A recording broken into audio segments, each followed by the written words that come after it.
Hello and welcome to the Indian River High School Blended Learning in-Service Training. You're going to have the opportunity to see 4 teachers utilize very unique, innovative strategies today as they prepare to teach students both online and on campus. In addition to using some innovative strategies that we hope that you'll be able to incorporate into your classroom, they're also going to point out a couple of things that as teachers of both different groups of students you need to take into consideration. Things like microphones, cameras, and how far away you can be, the arrangement of your classroom. So we really hope that you benefit from this in-service training. Thank you. Okay, you guys, today what I'm going to talk to you about is kind of the structure of how you want to do your hybrid learning. So we're going to have the portion with your in-person students and the portion with your post-Zoom students. So the expectation here today is that we are going to be focused on our in-person students during the beginning, before the Zoom. That's the time when you want to have questions, help them turn in their assignments, remediation, have your Zoom kids signing in, getting ready for the class. I would suggest having them do a warm-up. That way, if kids don't have questions, whether they're on the Zoom or on in person, they can get that done asynchronously. Then you're going to do your guided instruction during your Zoom portion. You want to be careful because you cannot get far away from the microphone. So most likely, instead of teaching on the board to your in-person students, you actually want your in-person students watching you closer to the microphone for your Zoom kids. Once the Zoom is over, that would of course be your direct instruction, anything you're teaching the students, collaborative work. Then once the Zoom is over, the expectation is the focus is on your Zoom students while you let your in-person kids work on their own. So you would give them their asynchronous activities. Any Zoom kids who don't need help could go ahead and do their asynchronous work, and you could remediate those kids at that time. So that's about how you're going to want to do it each day. The only other suggestion I would have is maybe labeling things pre-Zoom, post-Zoom on your Schoology folders. That way if your freshmen struggle with directions, it might be a little easier for them. And I think that's it. Thank you guys. Those assignments should be similar. So it's Google Slide Friday, or it's Quiz Friday, or it's Blue Puzzle Piece Friday, Essay Friday. Whatever you do on Friday, really try to keep it the same, which is like boring for us kind of as teachers, but then the students don't have to do something new. They're not trying a new assessment, a new thing, a new discussion board that you've never done in class before, because then they're gonna have questions and you're not there and they might get lost and feel discouraged. So Fridays, try to keep it very similar to keep them in a habit. Take it away, Mr. Woods. Alrighty, co-teachers daily roles. Check attendance, waiting rooms. So I manage the waiting rooms, private messages with unengaged students, manage chat, private chat during instructions, check answers through private messages, dismiss students, and have one-on-one conferences with strugglers. Get a little fancy with it, okay?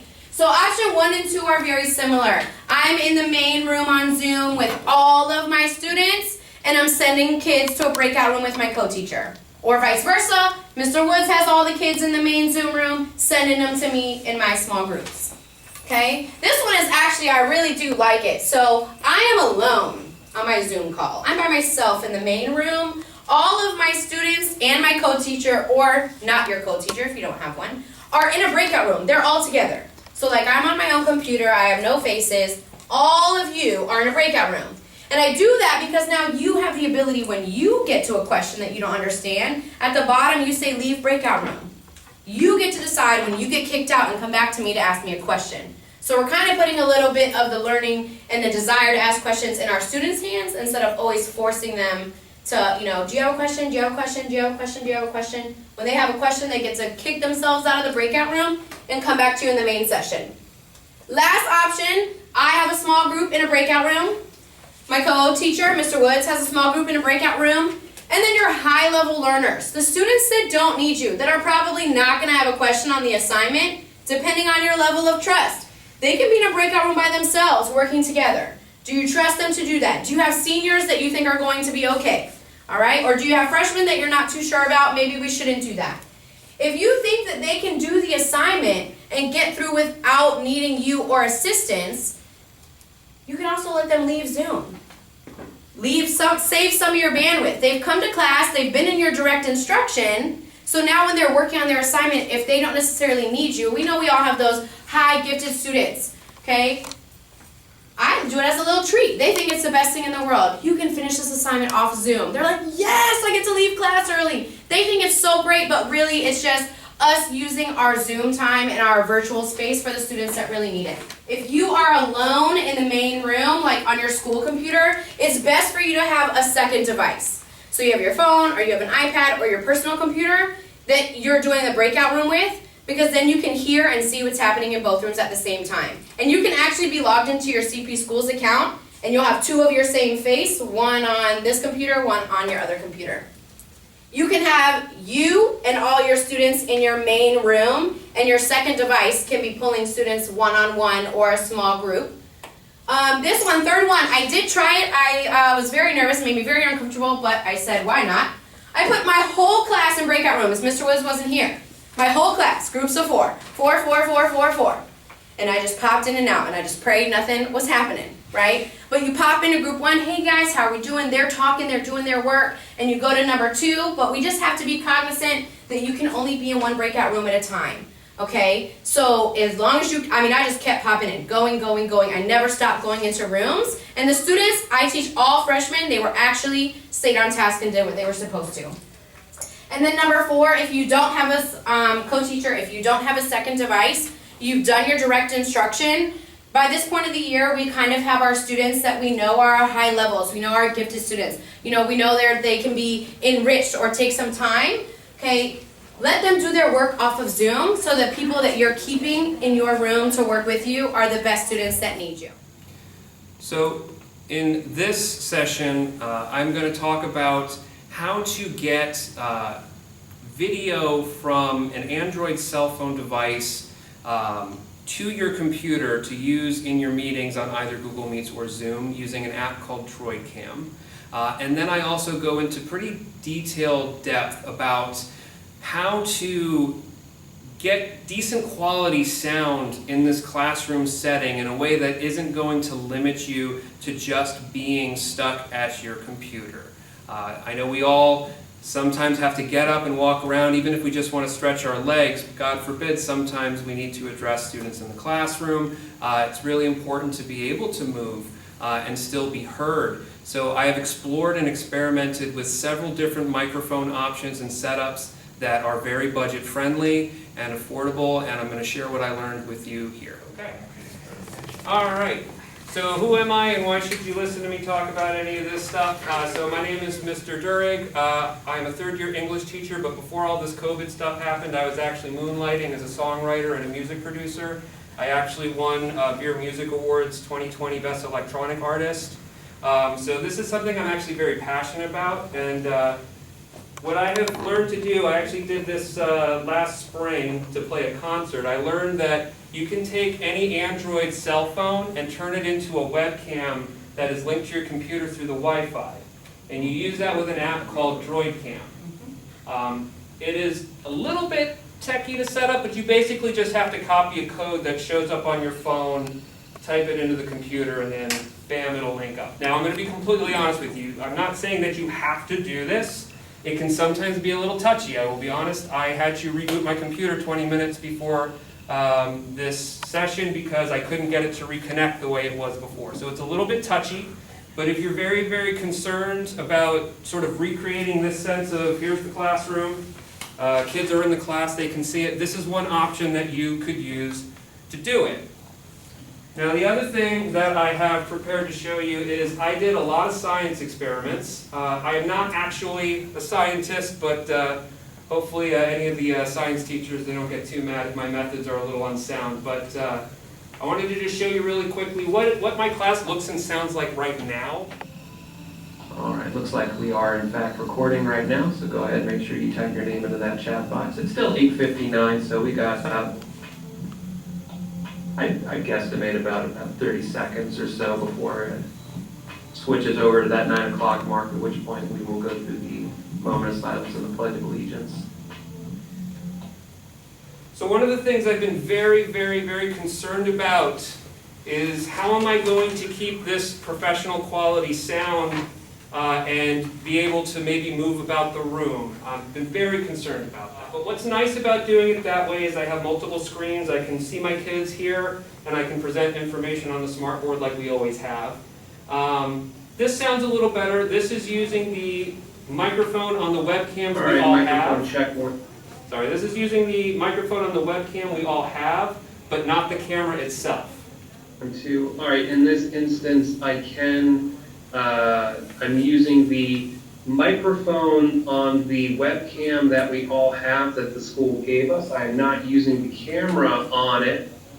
Sounds quite a bit better. The problem is I'm stuck there. Because the second I walk across the room or try to go, if I want to stand and lecture, I'm incredibly limited. I'm really stuck there.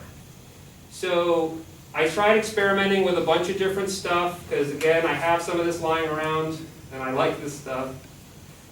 So this is a lapel microphone that I found. All right, microphone check 1, 2, 1, 2. I am using a Sling Audio lapel microphone. This comes in a 2-pack. It's like $20-something. It comes with an extension cable. I am kind of tethered right now. I only have about 6 feet. I'm going to be experimenting with wireless lapel microphones in their systems later, but So hopefully you get the idea. I only have 5 minutes, but hopefully you get the idea. It sounds okay. I've got some more mobility. I could maybe get extension cables. I haven't had time to experiment with how that affects the sound though. I would like to think it'd be okay, but this is the one where I got excited. So this is a $20 microphone using a XLR to 1/8 inch cable. So you're looking at a $20 microphone and maybe like a $5 or $6 cable. The nice thing about XLR cables is that they are a balanced audio signal. You could literally chain these together. You could get, if you wanted, a 50-foot XLR cable and link it to this thing, and it should not degrade the sound quality at all. What's that XLR? all right, mic check 1, 2. Using a Behringer XM8500. This is a $20 microphone going into a XLR to 1/8 inch cable going directly into the computer's headphone jack on the PC. This is a $20 microphone. So hopefully you get the idea. That sounds almost as good, if not as good, as the microphone I'm using right now. And that, I was very surprised by this and shocked, honestly. That is going directly into the microphone jack on all the PCs that we have. Now, the problem with that is it's still on a cable. So I experimented with a karaoke microphone for about $10 or $15 more. This is wireless.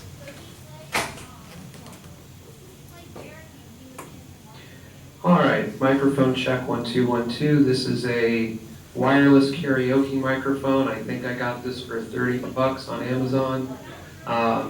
It is being plugged in with an adapter to make the 1/4 inch output turn into a 1/8 inch output going directly into the computer's microphone jack. So very little extra, no extra equipment required except for the adapter.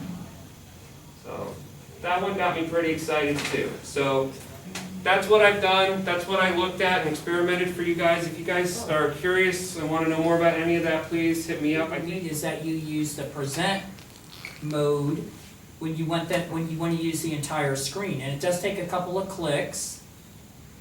So you're going to go ahead and share it, and then after that you're all set to do whether you want to do the camera or you want to do some other things. And at the very top, you'll notice I had everything preloaded. That's the main thing. Just if you're going to do an ed puzzle, have it ready to go. If you're going to do Quizlet, whatever, that way it just makes it just one click. So normally I'll start off using the camera, and notice you're going to have to open up the smartboard first thing before, and then hit the camera. So then I can do like a warm up here, and the kids see this. It's all in presentation mode, and then you can write with the pens just on it, like. You remember like we used to do when all the kids were here? That's how but now we can do it and they can see the whole thing and it'll go over to the camera, and I've set up I changed the story around in the book because it's really boring. That's so good.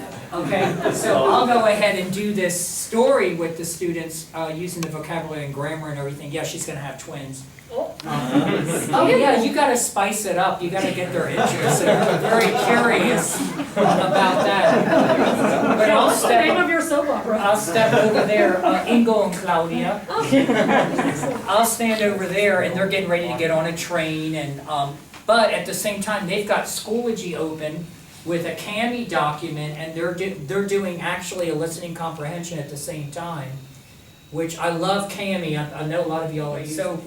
It's great, they're in Schoology, I'm here. Sometimes I love this Chromebook. Sometimes I'll also join the Google Meet as well, and I'll have it going on 2 different screens. So I'm very dependent on 2 computers now.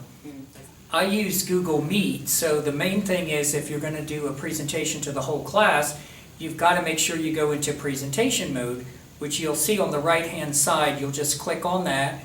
And then you do have to do a couple clicks by clicking on the class and then hit share. That'll open up the screen so the kids will see everything you're doing at home and allows you to do some internet websites. So, for example, today I did, first I went to the camera, the smartboard camera, which I already had loaded. That's another thing you have to do. Make sure do that is the first thing you do, is to click and open up your smartboard camera. So then I clicked on that and I did a warm-up on the screen, and I wrote with the regular smartboard pens. Looked great, different colors. After that, we went right into our weather review. So I went back into where it had Google, and it showed that I was still presenting, but that gave me access to where I had already preloaded the websites. So I clicked on Edpuzzle, that was already loaded. It came up like that. We were able to listen to the Edpuzzle and practice the questions that were there. As soon as we finished that, we had been learning some new verbs, so next one over, right at the top, everything preloaded the website for Quizlet. So I clicked on that, and the students were able to go over their vocabulary cards. And the best thing is I have both the Edpuzzle and the Quizlet already loaded in Schoology. So afterwards, if I go too fast or the kids might have a question they didn't want to ask in the class, they can go back into Schoology for the file for that day and find both of the links to go back and practice vocabulary and look at the weather again.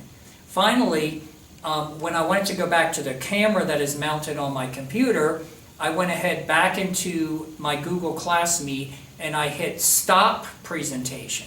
So once it stops, it takes away the camera from the smartboard and it goes into the camera that's on your computer. I use this mode particularly if I'm going to do on the side over here, I have a little soap opera story I do with the students. All I had to do was flip that camera on my laptop and it was like a little mini stage set.